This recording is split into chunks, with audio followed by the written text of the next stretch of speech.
Towson, Boulder Cross. I got Masters. We got things happening around here. But it is baseball season and opening day, and spring is sprung and all that good stuff. Even the weather has changed a little bit. Birds certainly got off to a good start on Monday, a opening day victory to maybe wash away a little bit of the blues from last year in the Blue Jays. This guy covers all things baseball now out on the West Coast. He's been all over the place. We love having him on. He's a contributing MLB writer at ESPN.com. We welcome Anthony Witrado back. He was banging around L.A. and out there with the Cactus all spring. I got a little taste of Cactus out there. Just one game. I saw the Padres play the Cubs out at Sloan Park. I didn't make it to Maryvale for the Brewers, although I do want to go. I love the old parks, so I'm into that. But it's another season, and I don't know that any crazy shocks here for opening day week other than maybe the Orioles won a game. But, for where we are, the sun is shining, and I guess hope springs eternal, except if you're a Padres fan. Right, Anthony? Yeah, if you're a Padres fan, you kind of knew that the season was over as soon as the first pitch was thrown. So, when the guy you're facing makes more than your entire 25-man roster, things probably aren't going to look too good for you over the course of 6 months. Yeah, we were joking about being relegated like in soccer. Said if that had happened, the Orioles would have been in the New York Penn League by 2010. But, the Orioles have been good lately. And, I don't know if you saw the Ken Rosenthal piece on Brady Anderson and, how this organization is being run at this point. But I look at the pitching and I look at the payroll and I say, are they really a better team than they were last October?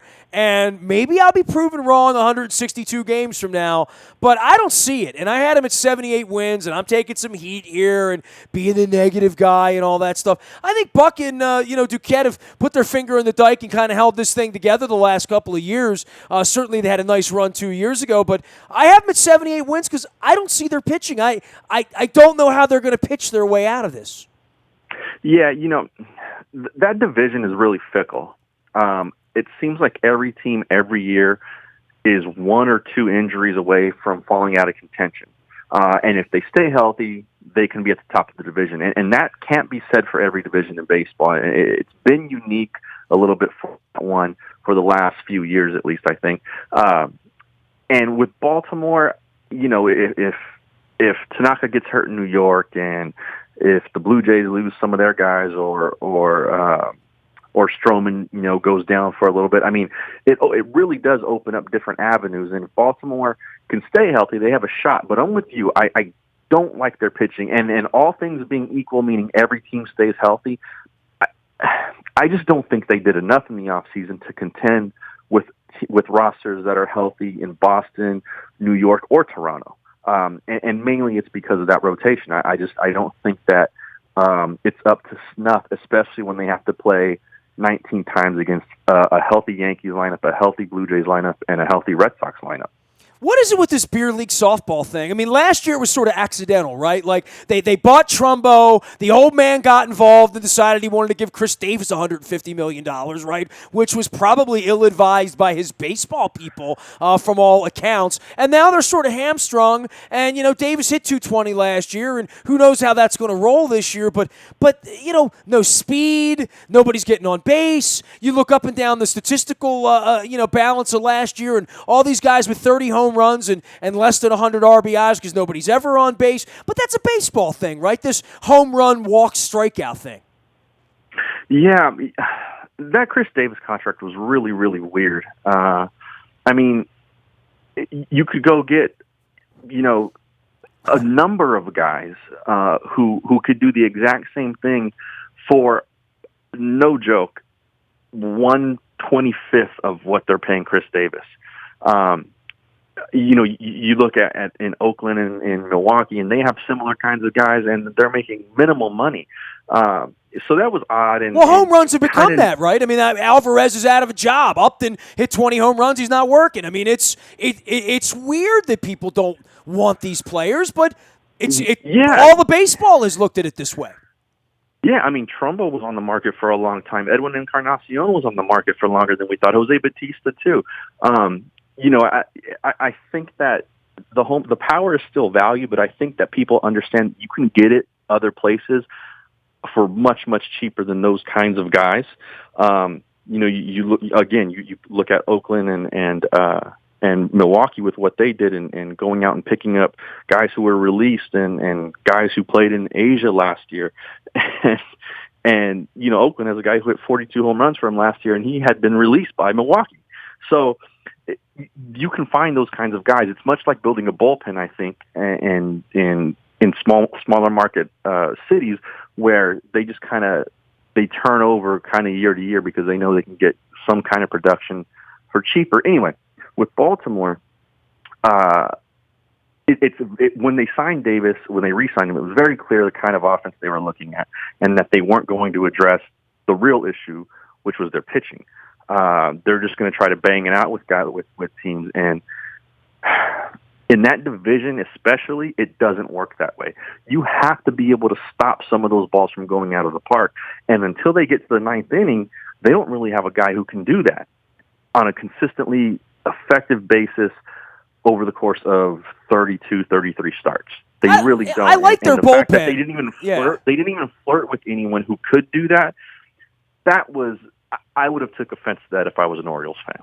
Well, if you say that your bullpen's the strength of your team, I mean, that sounds nice if you get to October and that really is the strength of your team, and we can, speak to the Royals and the Indians and the Cubs and other teams that have been there. But, I see Toronto coming in with 5 legitimate, real major league starters. None of them are really 4s or 5s. All of them are 1s, 2s, 3s. They all have potential to look like a 2 on any given day. And, I know they sort of pulled the rabbit out of the hat with Wang and Chen and Miguel Gonzalez and some other guys a couple of years ago, but they are far, far removed from those guys. And even those guys were, a collection of middling guys, but they took the ball every 5th day, and you knew what you were going to get for the most part. You weren't going to get that Ubaldo Jimenez box of chocolates. No, and like you point to Toronto, and you look at guys like Stroman or Sanchez or Estrada, and if those guys give you 8 innings and 1 run, no one's going, oh my God, I can't believe he did that. Those guys are capable of that. We know that, and in Baltimore, you don't have that guy. If somebody does give it to you, you go, oh boy, all right, good, let's hope this continues. What they're relying on now is that if they can get through the 5th inning and the score is 5-6 and they're winning, they'll be happy with that because they think that they can shut down a team that's already scored a run an inning with their bullpen, and maybe so. But to get to that lead after 5 innings, you're relying on a few things that really are far off in the distance, where you're saying, okay, a guy like Chris Davis has to give us 50 home runs, and I'm not saying if, I'm saying they have to. Chris Davis, 50 home runs. Adam Jones, definitive all-star center fielder. Manny Machado, American League MVP.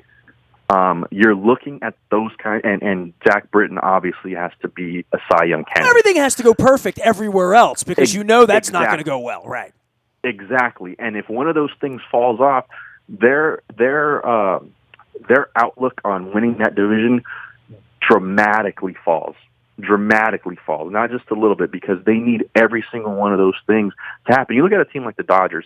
If Clayton Kershaw goes down, that team's still good enough to win the division. They showed it last year. He was out for 2 months and they won the division.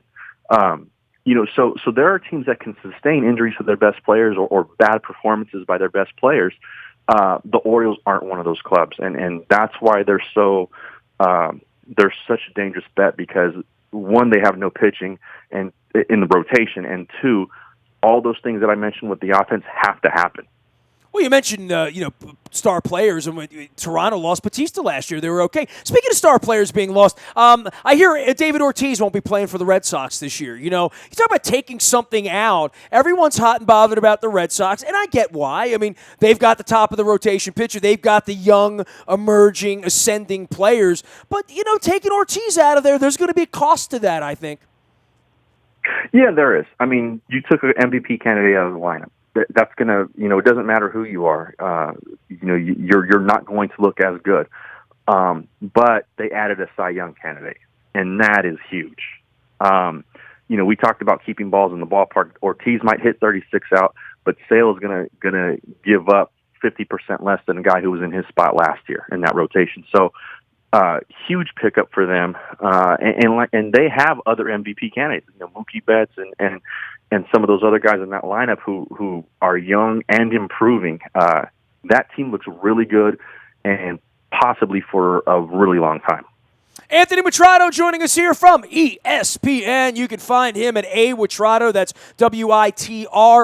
I know you've been out on the West Coast. Did you do a little bit of the World Baseball Classic? I mean, we had Adam Jones come to the plate here on Monday, and I guess this will be going on all year, where he gets the USA chants now.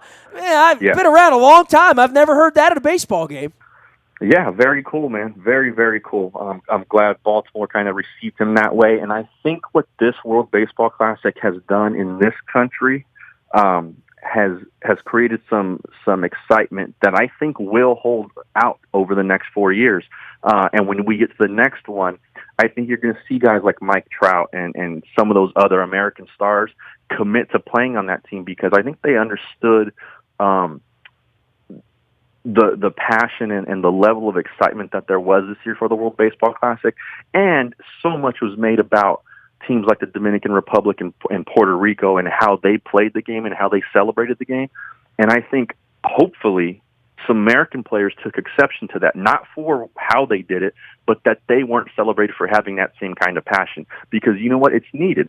And the guys who were there for the United States had it, with maybe the exception of Ian Kinsler, who for some reason decided to speak up and say what he did. And what Adam Jones said was, I think, misinterpreted a little bit. And it was a little out of context when Puerto Rico heard it, and what he was talking about, he didn't have full context, I think, of the Puerto Rican celebration that was planned. So there was some misunderstanding there. Adam Jones isn't that kind of player. I think Molina understands that as well. But all that playing the game the right way and all that old white guy stuff. I mean, I'm a Venezuelan descent. The most exciting baseball games I've ever been to were in Cuba. I think and Venezuela, quite frankly. I went to Venezuelan games 30 years ago when you could still walk the streets safely there. But to see that kind of energy, I saw the Japan-U.S. game about 7-8 years ago, whenever it was, out at Dodger Stadium, and to see 50,000 crazed Japanese fans there yelling at Ichiro and Daisuke, that there is a fervor, there is a passion in the way the games are played in other places that's just not allowed here because of all the tough guy, macho, I'm going to bean you kind of stuff. But that was also fed on by the Latin players and by Pedro Martinez and, acting out and all that. And, the Latin players police the game similarly in America if you're too demonstrative, Nobody's allowed to be Joey Bats, right? Yeah, But I think they get that from being in this country. I think they get that attitude from it because you don't have these beanball wars for those reasons in the winter leagues, or during the Caribbean Series. You kind of don't have those things. They might hate each other for different reasons, but if you bat flip somebody, you're not going to get one in your ear hole the next time, like you might in the big league. So, look, again, what I think the U.S. winning it all. And winning it in the way they won it and beating the teams that they beat, I think is going to have a lasting effect on Major League players of American descent who are now going to start saying, okay, I will commit to playing this thing. And when you have all the best players playing for those best teams, you're going to get the kind of excitement that we got this year. It's unquestioned that this was the best WBC, and I think it came at a great time because we need a different fan base to start paying attention to this sport if it's going to survive and change its demographics. Because right now the sport is supported on the backs of older white males. You can't survive forever with that demographic because older is in the name. Eventually they're going to not be there. You have to get younger. And when I'm talking about diversity in your fan base, I'm not just talking about you need more kids of color who pay attention to the sport. You need younger, first and foremost. You need younger, and when you get younger, by virtue of that, you're going to get more diverse culturally. And this sport needs that, and I think the WBC is going to go a long way in helping that. He is Anthony Witrado. You can follow him at Witrado out at ESPN and cover baseball. Who was your pick, Anthony? You Cubs'd up, you Red Sox'd up, you Indians'd up, you Dodgers, Nationals. Those are the five pretty much I've heard. Anything off the page there for you? No, I don't think so. I think Cleveland is in that. I don't know if you said them, but Cleveland's definitely in that. Again, all things being equal, where guys are healthy and kind of performing at par levels, I like the Dodgers because I think if that rotation can stay healthy, it's going to be really, really impressive. And I think they have enough to contend with Chicago for sure. And in the other league, Boston's rotation, if David Price is healthy and he's their number 2, boy, that's really, really impressive. And we already know what the lineup can do. So I like Boston on one side, and I like the Dodgers on the other side. But again, things can get derailed. We see it every season. So, but I think both leagues are top heavy with the contenders, and it's going to take some surprises for anyone else to break that. Yeah, the Orioles are looking to be a surprise team, but there's a lot of support on the Rockies and the Mariners and a couple other teams that are sort of on the come. The National League is a little weird because it really is have or have not, right? I mean, nobody's going to make a case for the Phillies or the Marlins or the Brewers, who I know the Padres might be the worst team on earth. There's a lot of bad teams over there, a lot of gimmies for the teams at the top. Yeah, there are. It's not as mucked up in the middle as the American League is, where there are some landmines there. But the teams at the top will beat each other down during October. There's no doubt about that. I mean, to get out of the National League, you are going to have to earn it. 7-game series, I don't think are going to be an exception, in the fall for that league. I think in the American League, though, there are a number of second-tier teams. You look at the Rangers and you look at the Astros as a couple that if they end up in the World Series, no one's going to go, oh, my God, that is so shocking, because those teams are good enough. They're just not at that upper echelon right now.